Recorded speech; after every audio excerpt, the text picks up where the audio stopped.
கேட்டு வாங்குறது தான் தலைமை பண்புனா, தராட்டா என்ன செய்யணும்? அதுக்கு விஜய்ட்ட ஏதாவது தீர்வு இருக்கா? விஜய் முதலமைச்சரானா வாங்கிடுவாரா? அதாவது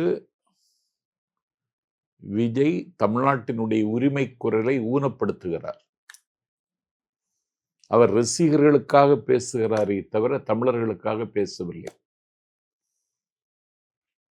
இந்த பிரச்சனை தமிழ்நாட்டுக்கு மட்டுமல்ல, பிஜேபி ஆளாத எல்லா மாநிலங்களுக்கும் அவர்கள் இன்றைக்கு நெருக்கடியை கொடுக்கிறார்கள்.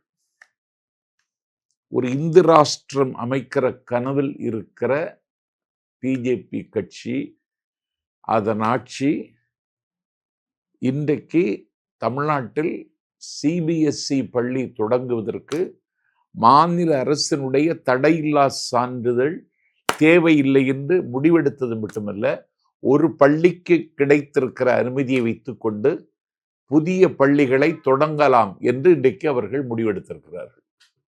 இது விஜய்க்கு தெரியுமா? மொழி எந்த மொழியும் திணிக்க கூடாதுன்னு சொல்லியிருக்காரு விஜய். பேசுறாருல, எந்த மொழியும் திணிக்க கூடாது, எந்த மொழியும் திணிக்க கூடாதுன்னு எங்க கொள்கையும். அதனால அது விஜயம் பேசுறாருல. ஆமா. ஆனா இந்த போராட்டம் திடீர்னு திமுக போராட்டம் பண்றது, திடீர்னு பாஜக வந்து அது செஞ்சுதான் ஆகணும்னு சொல்றது, அதுலதான் ஒரு சந்தேகம் வருதுன்றார். இல்ல, சந்தேகப்பட ஒண்ணுமே இல்லையே. விஜய் 380 நாட்களாக விவசாயிகள் போராடிட்டு இருக்காங்க. சிபிஎஸ்இல இருந்து பஞ்சாபி மொழியை இன்னைக்கு கழட்டி விட்டுட்டாங்க. இல்ல, அந்த முதலமைச்சர் கட்டாயம்னு சொல்லிட்டாருல்ல. இப்ப அது அந்த முதலமைச்சர் எதிர்வினை ஆற்றுகிறார். அது மாதிரி எங்க தமிழ்நாட்டு முதலமைச்சர் அண்ணன் ஸ்டாலின் எதிர்வினை ஆற்றுகிற வேலையை தான் செய்துட்டு இருக்காரு. எல்கேஜி பசங்க மாதிரி விளையாடுறாங்க. இது ஒரு மலிவான பேச்சு. ஒரு அரசியல் தலைவனாக பேசுறதுக்கு முதல்ல தம்பி விஜய் எங்கேயாவது போய் பயிற்சி பெறணும்.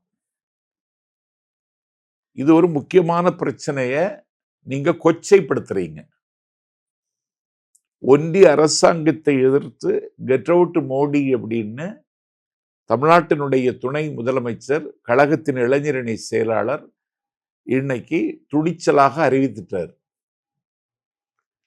கெட் அவுட் மோடின்னு அவர் சொன்னதை நீ கடங்கி இன்னைக்கு நீ கையெழுத்து வாங்க போற. திமுக ஆட்சியை அகற்றுவதற்கான ஒரு போர் என்று அறிவித்து அதற்கு பிரசாந்த் கிஷோர் என்கிற சொந்த ஊர்ல விலை போகாத ஒரு மாடு, அதில் அவர் கையெழுத்து போடலை.